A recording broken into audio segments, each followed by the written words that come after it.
U.S. versus Brazil, the battle over PIX payments. In an escalating trade dispute, the United States has turned its attention to one of Brazil's most celebrated innovations, PIX, a widely embraced digital payment system. This move by the U.S. Trade Representative, USTR, has sparked intense debate, not just about trade practices, but also about the future of financial technology on a global scale. The core issue? Whether public systems like PIX give an unfair advantage in the digital payments landscape, a question with profound implications for both consumers and corporations. The investigation, announced earlier this month, scrutinizes Brazil's trade policies, specifically targeting PIX.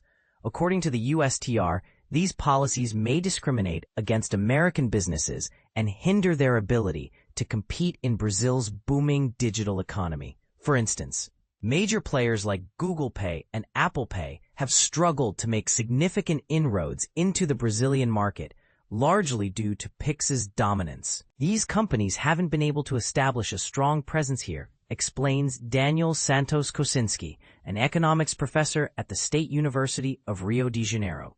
Why? Because PIX offers something almost unbeatable. It's free to use, fast, and incredibly efficient.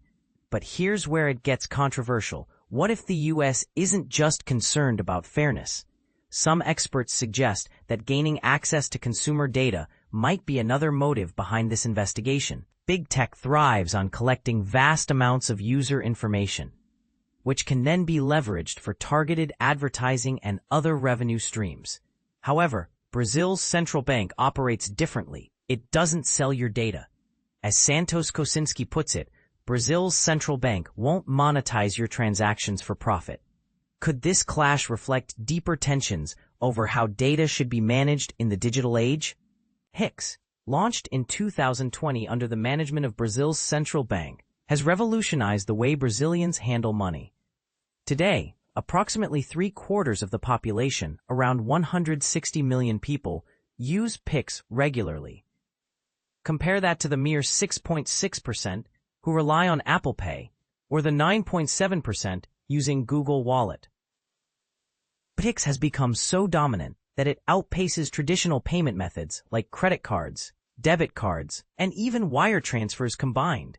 Its growth is staggering. In 2024 alone, PIX processed 63.8 billion transactions, marking a 52% increase from the previous year. For many Brazilians, PIX represents more than convenience. It symbolizes national pride.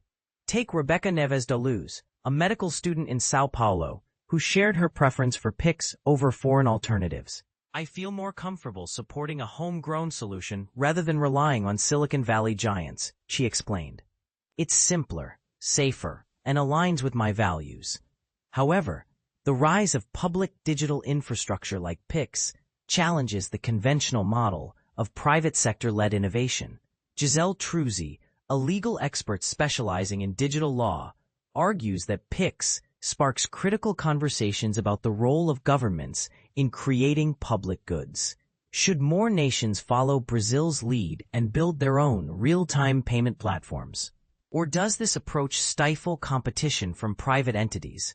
These are questions worth pondering as the world grapples with balancing innovation and accessibility.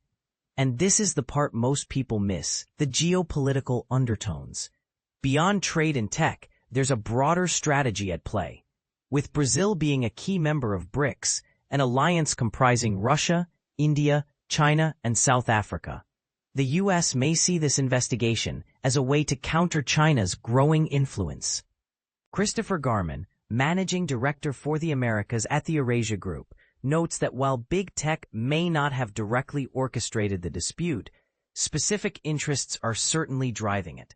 The Trump administration has already warned countries aligning with BRICS could face additional tariffs, signaling a clear attempt to sway Brazil closer to Western alliances. So, what's next? Will the U.S. succeed in opening up Brazil's digital payment ecosystem to foreign competitors? Or will Brazil stand firm in defending its groundbreaking system? One thing is certain. The outcome of this investigation will shape not only the future of trade relations between the two nations, but also set a precedent for how countries navigate the intersection of technology, sovereignty, and commerce. What do you think? Is the U.S. justified in challenging PICs, or does Brazil have every right to protect its innovative public service? Share your thoughts in the comments below. We'd love to hear your perspective.